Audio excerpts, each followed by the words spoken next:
Hey guys, how we doing today? So if you're new to the channel, make sure you hit that subscribe button. We try to put out a lot of really good content for you guys. We have our How to Beat series kicking off in just a couple days here. We're going to start out with how to beat Infernobles and how to beat Rockets and go through pretty much all the tier 1, tier 2 strategies to help you guys beat them, whether it's online or locals. Without further ado though, let's get on into our tier list because we just got a ban list about a week ago. So this is our September 2020 tier list. If you don't see a deck down below that, well, probably means we just forgot it. It doesn't mean it shouldn't be on Rogue or tier 3. Odds are it's not a tier 1 or 2 deck if we forgot it. But hey, maybe it happened. Other than that, just because a deck might end up in Rogue doesn't mean it's not better than a tier 3 deck, because representation has to come into play here. Tier 1 are decks that you can guarantee you're going to see, especially doing well in these tournaments. Tier 2 are decks that you still expect to see doing well, just not quite as many of them.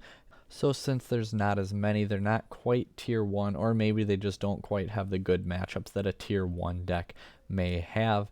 Tier 3 are decks that don't necessarily be surprised if you're playing them in bigger tournaments at locals, wherever like that, but don't necessarily expect them to be dominating a tournament. You won't expect like a top 8 to have multiples of a tier 3 deck. Maybe 2 here or there at one, but you don't expect like 3 or 4 from a single event or in like a top 16 like you would a tier 1, 2, or for sure a tier 1 deck. Rogue are more decks that maybe they'll top here and there, but for the most part, you'll see them at tournaments, sporadically here or there at the table next to you, stuff like that, but they're not necessarily going to be doing very good all the time, but they do have potential to do some pretty good things. So, kicking it off, we kind of have this alphabetical almost.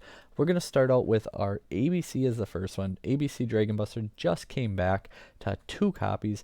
They're not quite up to tier 3, I wouldn't put yet, but we will put them as our first rogue deck. There's a lot that they can do, and personally, I don't know if you necessarily needed 2 busters. 1, I think the deck functioned fine. It just kind of changes up the playstyle. Now you can tone it back a little more since you can tag out and reliably go into another buster. You don't have to try to get that one back from your graveyard or banish or wherever it may end up going depending on what happens to it.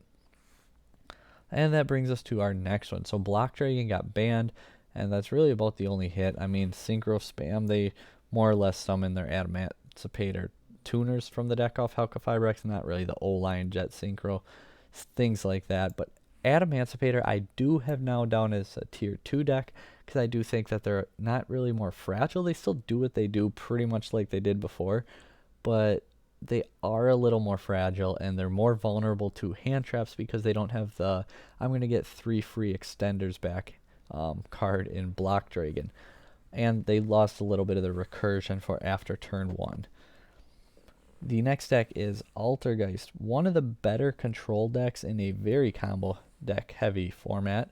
I have Altergeist as one of our better tier 3 decks. They can still do a lot. They got Faker back to 3. I think there's just other better decks, and that's why they're not really seeing the representation. As far as how good the deck is, it's easily a tier 2 deck, but like I said, representation has to play into effect here a little bit, so that's why I have Altergeist as tier 3. I know some of you guys are just going to fly right through this, go to the end, see where everything is, and then comment down below that you're angry your deck's not where you want it, but hopefully you watch and at least get a little bit of a reasoning for why we put stuff where.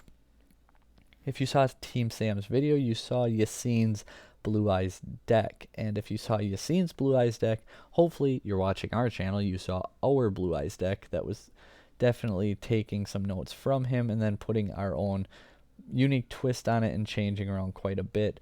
But at the end of the day, this deck is actually really insane, and I'm going to go ahead and put Blue-Eyes at tier 3. I played through quite a bit of hand traps. I've been told, oh, it dies to this, it dies to this. And oh, they just hit you at the wrong time. Yeah, well, you see my hand right now. It's easy to tell like when you should hit me. Like if we're playing a game with our hands up, I'll hand trap you at the right time every time too. So, when you can't see my hand, it's not quite as easy to say, oh, he should have hand trapped you here. The deck is really crazy in the big bodies it puts out and the boards it can make. Burning Abyss, well, we just got Tour Guide to 3, Graph and Seer both to 2. And now we got the PK stuff with Rusty back, PK Fire. This deck, I think, is going to see a ton of representation, and it's not that it's not a good deck. It is absolutely a deck that is worthy of being tier 2, but the representation alone, I think, is going to push it up here because people are going to play it. Burning Abyss has always been a pretty popular deck, and I think people will play it in droves, and because of that, it will see a good amount of success, and the fact that it's just a good deck overall, and the things it can do is almost unfair, but it does have some big choke points. Cyber Dragon, the deck that I know and love, as you guys know, is personally, I think it's very flexible and it's very strong. You can go first now, especially easily with Dragoon. It can play Synchro Engine, you can play Dogmatika Engine, you can do almost anything with Cyber Dragons, and because of that, you can also fit like 15 cards easily for the format to compete with it. But I don't think it's going to see the representation in those big tournaments, and I do have to put it as tier 3. It doesn't have any one-card combos. It does rely on multiple cards to get going. So for those reasons, we're going to put it as, again, kind of like Altergeist, one of the better tier 3 decks. In my opinion, they're actually probably the two best tier 3 decks, being Altergeist and Cyber Dragon. Dinosaurs. Now we have our first tier 1 deck. In my opinion, between this deck and one we'll get to briefly or shortly, Dinosaurs is one of the two best decks of the format. They went untouched. Well, Called By got hit. Yeah, I mean, I guess, you know, Ash on Miscellaneous is pretty good. But other than that, Dinos just have so much going for them. You know, Miscellaneous being able to just protect their cards from your hand traps, and you know, it's one card combo. You get their ultimate conductor. You can go with like Dragoon. There's, again, kind of like Cyber Dragons, Dinosaurs have so many different ways that they can go about it. You know, pure Lost World, if you're not considering that pure. True King Dino. You have the Simorg and the Wind Barrier statue lock. Like Synchro, I don't know if it's still around or if people are playing with it, which, because I mean, Helka Fibrax combos are not dead by any means. There's just so much this deck can do, and Ultimate Conductor Tyranno is such an amazing boss monster. They are our first tier 1 deck, and they are one of my top 2 decks of the format. Bringing us on to Eldlich, and we have back-to-back tier 1 decks here, but Jet Synchron and O-Lion, yeah, and I mean, Helka Fibrax combos still alive. You can still use, you know, Plague Spreader Zombie and Marcher, and use your Marcher to revive like a level 1 tuner from your graveyard, and then you can Plague Spreader effect, get it back, and you can still make your Savage and Herald boards, or you can just like forego Plague Spreader and other cards like that and go ahead and put up, like, if you make Helka Fibrax, you can make a draw 5, you know, from your Formula Synchron and your Saryuja with a VFD, or you can do the draw 5 with Hope Harbinger and a Dragoon. Like, you can do so much still. Synchro Eldlich is not dead, and even if it was, we still have Invoked, we still have Dogmatika, we still have Numeron. Like, in a combination of those, Eldlich is not going anywhere, and they are absolutely a tier 1 deck still. So the only deck you will see down here that has its picture twice, and that's because it is tier 0, or I just don't know how to proof and, you know, do this, and I'm too lazy to go back and recreate this chart. So we're just going to leave this extra one down here at the end and talk about Gren Maju a little bit. So Gren Maju is a very fun deck, and it can actually really, like, just surprise you, one punch you. I've played against Brock the one time where I had 4 negates and he had 6 cards, and, you know, I was even hitting him at good times, and my 4th negate burnt up when he had 1 card left in his hand, and it was Gren Maju. He normal summoned it, he attacked me, he OTK'd me, and it was just not quite fair. But the deck does have a lot of choke points and vulnerable, and I mean, if they, you know, Imperm or Chalice or any type of effect negate on your Gren Maju, you're probably not in the best position. Running out of breath here, guys, trying to stay with it.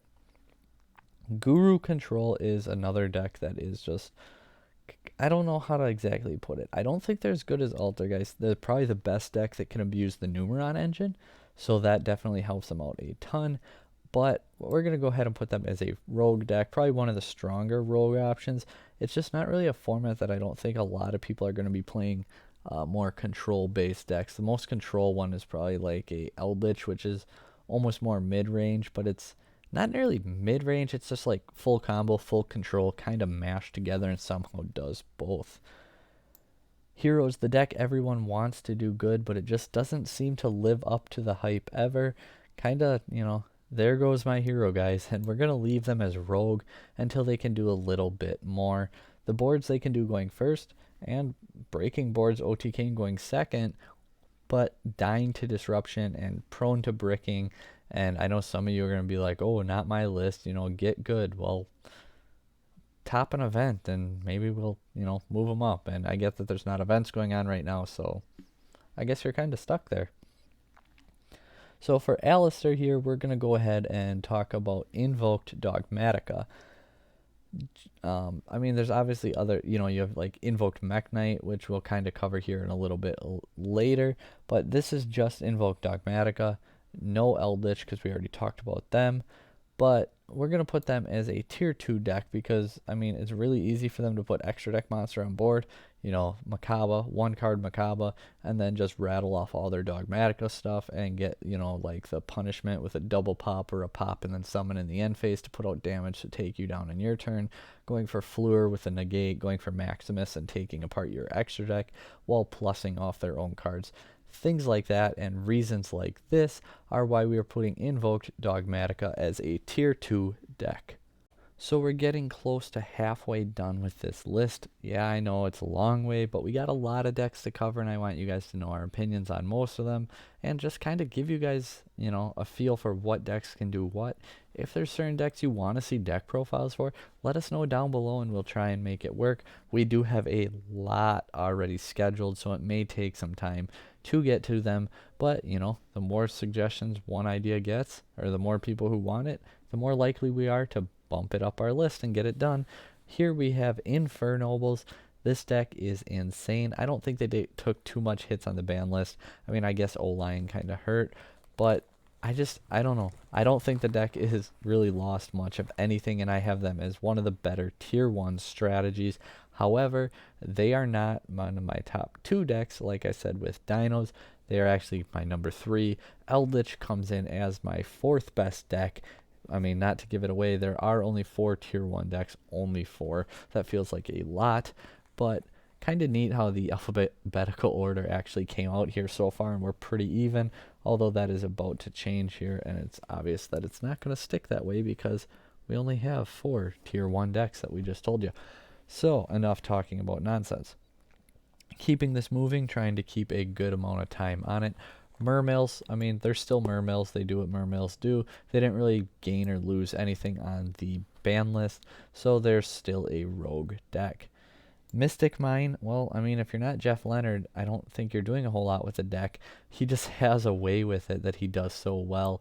This deck can be very, very scary. It's just when we're in a format with like Eldlich and people playing evenly matched and Cosmic Cyclones, things like that, it kind of bodes not well for other back row decks, and that's why we see Altergeist as tier 3, not tier 2, and Mystic Mine I feel falls into that category where they are a rogue deck, and they're a deck that can do some really crazy things and take a tournament by storm, but you're just not going to see it very often, so they are a rogue deck. So now we have Mech Knights, whether that's pure Mech Knight, Crusadia Mech Knight, or probably Invoked Mech Knight. We're going to put them as a tier 3 strategy. Column placement people don't really think of too much, and the Mech Knights really make you pay like, oh, crap, my columns actually matter other than impermanence, like things like that. And the deck can go second, it can go first, they can like rip your hand apart, rip your extra deck, they can make calamities rather easy going first. Like the deck can do a lot of really good things. I just don't think that they're quite up there as like a tier 2 strategy, and the representation, you're going to hear that quite a bit, is just not quite there to back it up. Madolches, oh man, if online rogue tournaments had a tier list, Madolche would be tier 1. most of the groups I'm in that run these types of tournaments actually had to start hitting Madolche too, because the deck was just that good in this set format. However, if we're looking at current format, I think they're a tier 3 strategy. They can, OTK, and they have 1-card combos, so they can play hand traps. I have definitely fallen victim to that, like, oh, I can't play through your 3 hand traps. At least you only have 2 cards, and it's like, oh, well, I have my 1-card combo in my hand that I'm just going to completely go off on you. Yeah, kind of sucks. But Madolches are a very fun deck. It's actually one that we keep saying we're going to do. It's just hard to find time for it. But if enough people comment down below that you want that Madolche deck list, like I said, we will make it happen sooner rather than later. Necroz is another deck that's kind of just like Burning Abyss, where lots of people really like it, but unlike Burning Abyss, it's not doing much of anything.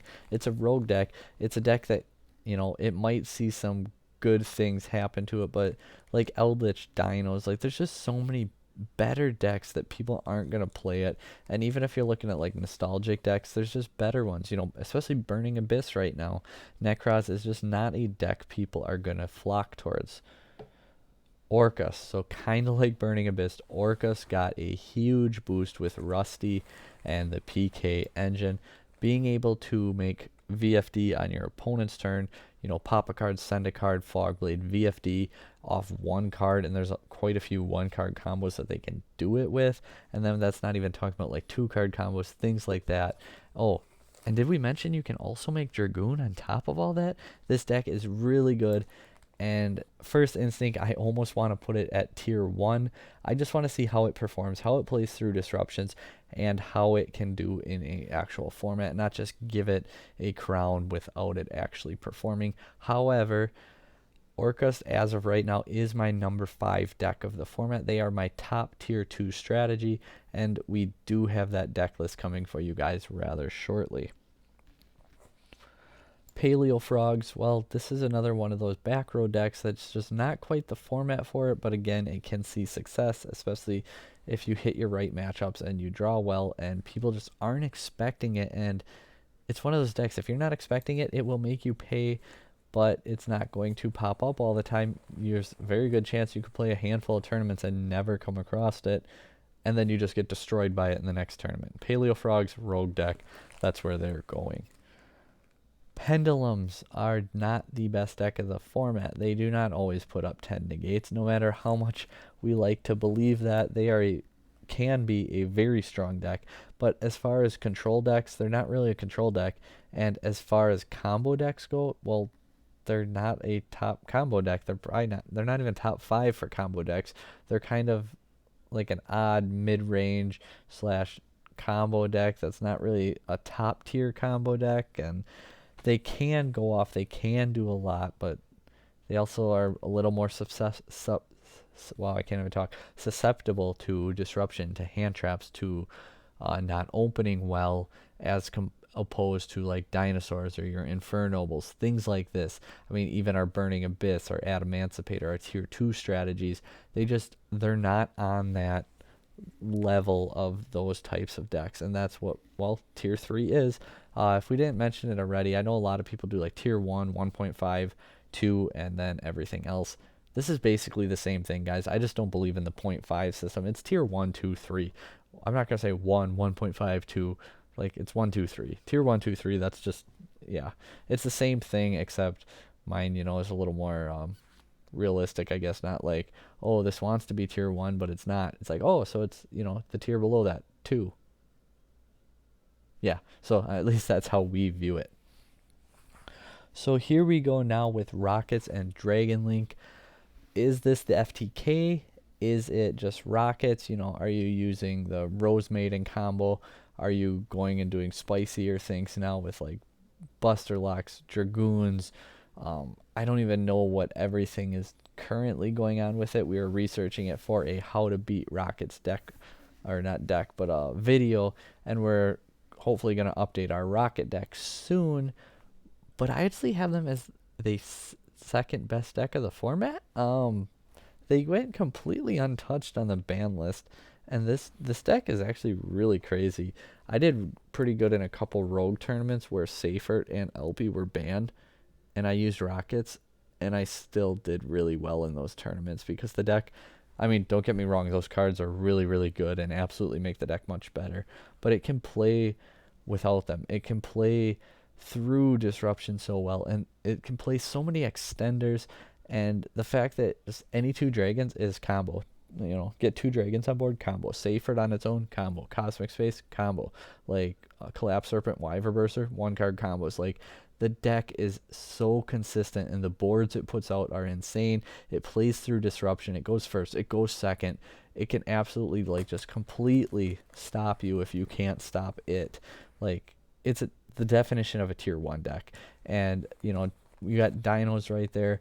Eldlich, Infernobles. Them are my top 4 decks. And like I said, it's Dino, Rocket, Infernable, Eldlich as my top 4 in that order. Let me know down below if you agree, disagree, why, things like that. Salamangreat, a deck that's really not doing a whole lot. Doesn't really have a whole lot going for it. I mean, they haven't been hit, they haven't been touched in a while, and it's just because people aren't quite playing it.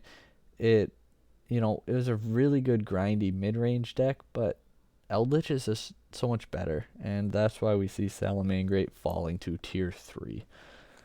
Sky Striker is another deck. They actually just got Widow Anchor back, so is that enough to push them up at all? I don't think so. I think they are still a tier 3 deck. A really good pilot can absolutely see success and do really good with Sky Striker, which we've seen in one of the LCSs. I believe it was LCS 4.